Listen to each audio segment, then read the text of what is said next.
البنات غادي نشارك معكم طريقتي في استخدام الحناء للشعر. الطريقه الصحيحه باش الحنه ما تنشفش لينا الشعر ديالنا وباش تعطينا نتائج اللي جد رائعه.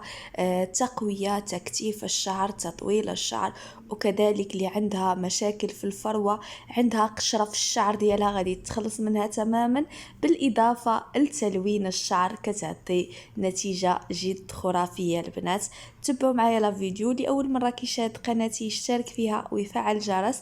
والبنات اللي معايا من شحال هادي شكرا لكم كبيداتي، شكرا لكم على التعاليق ديالكم الزوينه، شكرا بزاف. ونبداو على بركه الله. وغادي نحتاجو في المكونات، غادي نحتاجو الميراميه او السلميه كتقوي لينا الشعر، وكذلك كتغطي لينا الشيب. هاد الميراميه الا استعملناها بانتظام وبقينا كنديروها ندخلوها في الروتين ديالنا للشعر ديالنا، غادي يعني تغمق لينا لون الشيب. عندي هنا القرنفل او المسمار، والقرنفل غني عن التعريف البنات، كيقوي الشعر، كيقوي الشعر بواحد الطريقه اللي عجيبه، وتيطول الشعر بطريقه اللي عجيبه. البنات جربوا وردوا عليا. بالنسبه لهاد الوصفه هذه راني ديجا كنت حاطاها لكم في البدايات ديال القناه ديالي.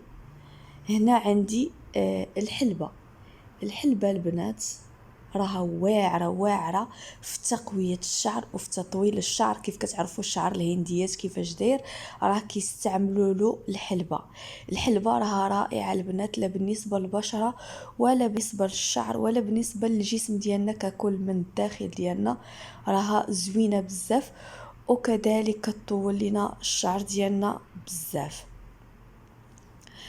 بطبيعة الحال كنحتاجو مكون آخر اللي هو أساسي، وماشي تشوفوا الحلبة وتخلعوا تقولوا الحلبة ريحتها خايبة وهذا. لا البنات، الحلبة كتخلص يعني ملي كنضيفوا لها القهوة صافي كتهرس ليها ديك الرائحة ديالها وما تتبقاش الرائحة. راه ملي كتكوني كتغلي في هذا المحلول هذا كتشمي واحد الريحة اللي غزالة البنات، ريحة واعرة. القهوة غادي نضيفوا 2 معالق او لا ملعقه كبيره. هنا عندي الكركديه كذلك رائع للشعر البنات، كيعطي واحد اللمعه رائعه في الشعر وكيلون لينا الشعر، كيغطي لينا الشيب بطبيعه الحال. وعندي المكون السحري هنايا اللي هو البصل الاحمر البنات. البصل الاحمر راه كيراتين بعدا طبيعي للشعر، كيرطب لينا الشعر. راه البصله او الماء البصله كيخلي الشعر مفروده البنات بحال الحرير. المهم كنقطع هنا بصله حمراء، كنقطع عشوائي، وكنضيف الثوم. والثوم الاحمر البنات افضل، انا هنا ما توفرليش الثوم الاحمر، اكتفيت بهذا الثوم الابيض، ولكن الى عندكم الثوم الاحمر افضل البنات. خديت 5 ديال الفصوص ديال الثوم الاحمر. وعندي هنايا الحبه السوداء، غادي ناخذ ملعقه من الحبه السوداء او الحبه البركه. الحبه السوداء البنات راها غنيه عن التعريف كذلك في انبات الشعر وانبات فراغات الشعر، كذلك اللي عندها الشعر من مقدمه الراس، يعني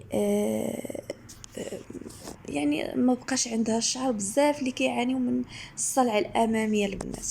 غادي يطول لها الشعر ديالها وغادي تقوى بطبيعه الحال. وضفت كاس كبير ديال الماء.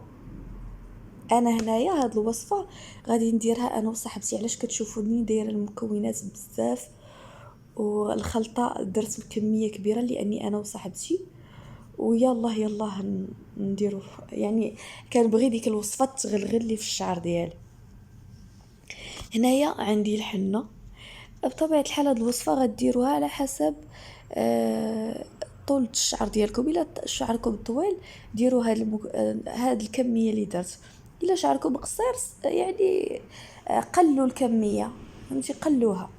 انا هنا انا وصاحبتي يعني ضروري غادي نحتاج كميه كبيره.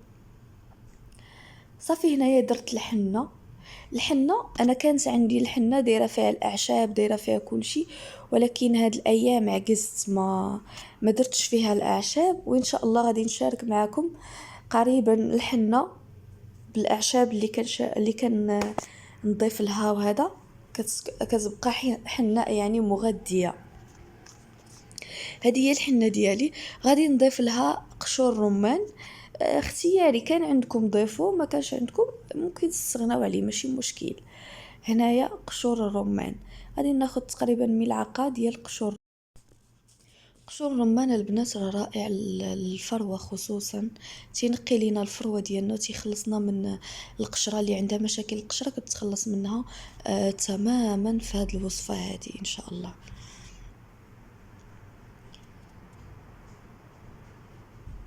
بالنسبه لهاد الخلطه البنات راها جد رائعه، نضيجه شاركتها معكم.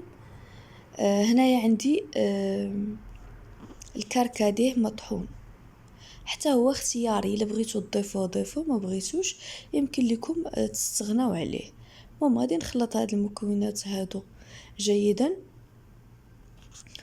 وغادي نشوف الخليط ديالي اللي درت على نار مهيله. بطبيعه الحال ملي كيوصل مرحله الغليان كنخليو الخليط ديالنا كيغلي 10 دقائق، ومن بعد كنطفيو عليه. هنايا هانتوما من بعد ما الخليط ديالي وجد، غادي ناخذ مصفات وغادي نبقى نخلط به الحنه ديالي. غادي نبقاو نخلطو تدريجيا حتى نحصلوا على القوام اللي بغينا. بطبيعه الحال غادي نحصلوا على شكل يعني كريمي. بالنسبه لهاد الوصفه الكبيدات ديالي، الا بغيتو لان بزاف البنات يقولوا لي الحنه تتنشف لينا الشعر، واخا انا راه الحنه ما تتنشف الشعر لان كنضيفوا لها مكونات. وكيف كتعرفوا ان البصله او الماء البصله راه تينعم لينا الشعر. وإلا كان شعركم جاف وتينشف لكم بالحنه، يمكن لكم تضيفوا صفار بيضاء على حسب طول الشعر. الا شعرك قصير ضيفي صفار بيضاء، الا شعرك طويل ضيفي 2 صفار د البيض، الا طويل بزاف ديري 3 ديال صفار البيض. صفار البيض راه مغذي للشعر، ضروري مره في الاسبوع ديروا صفار البيض، دخلوه للشعر ديالكم. انا هنايا غادي نخلط هاد المكونات هادو، غادي نخلطهم جيدا حتى يوليو لينا على شكل كريمه. انا هنا ما غاديش نضيف صفار البيض، نتوما تقدروا تضيفوا صفار البيض الا شعركم ناشف، وإلا الحنه تنشف لكم الشعر. ملي تضيفوا صفار البيض راه صافي كيخرج لكم الشعر رطب وحريره البنات.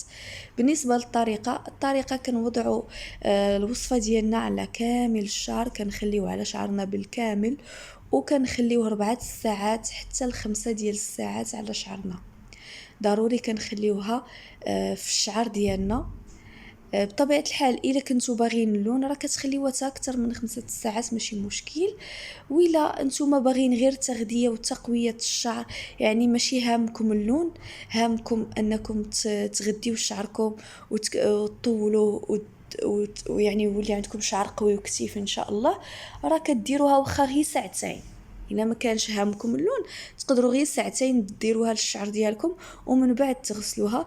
بالنسبه لشحال من مره تقدروا تستعملوها مره في الاسبوع، راها كافيه في تقويه وتكثيف الشعر.